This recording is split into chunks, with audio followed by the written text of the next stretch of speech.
Alors nous allons voir avec vous l'installation des services réseau sous Linux Ubuntu Server. Donc, les objectifs de ce cours sont multiples. Tout d'abord, nous allons installer et configurer un serveur web avec Apache. Nous allons installer et configurer un serveur FTP avec VSFTPD. Nous allons installer et configurer un serveur HTTP. Nous allons installer et configurer un serveur DNS avec Bind9. Nous allons installer et configurer le routage NAT et nous ferons le test de tous les services réseau. Donc je vous propose la maquette de test suivante, à savoir 3 postes sous VirtualBox en réseau interne M3.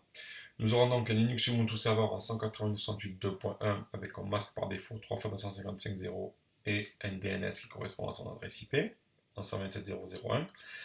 Un Windows XP Pro et un Windows 10 qui sera en 192.168.2.2 et un qui sera en 192.168.2.3 avec un masque par défaut 3x255.0 et ils auront comme DNS bien entendu notre serveur Linux Ubuntu Server. Alors le plan du cours, donc tout d'abord la présentation de ce cours qui est cette vidéo.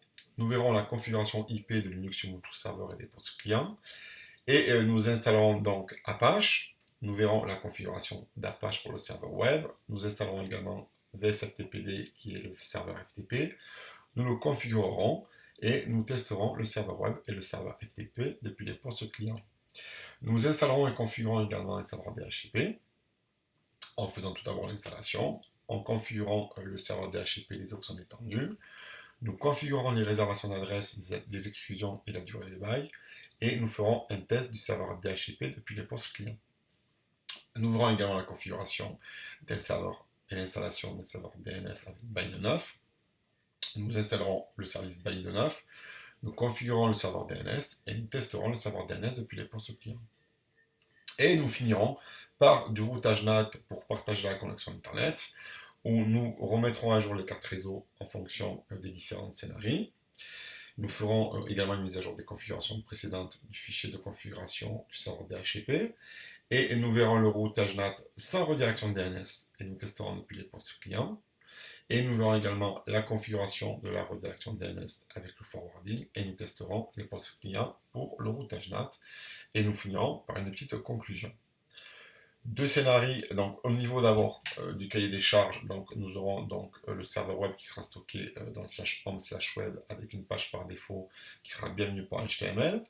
Le serveur FTP sera dans /home/ftp avec deux sous-répertoires, un upload qui sera uniquement accessible, en lecture, écriture, exécution et modification, et un sous-répertoire download qui ne sera qu'en lecture, écriture et exécution uniquement.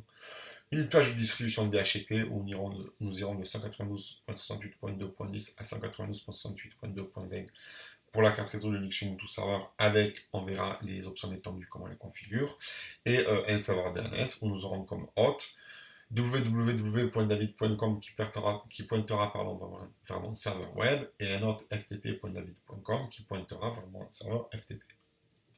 Au niveau des scénarios, donc ça sera le premier scénario pour le routage NAT sans la redirection DNS, on verra ça un peu plus tard. Et notre deuxième scénario avec le routage NAT avec une redirection DNS. Je vous souhaite un bon cours à toutes et à tous.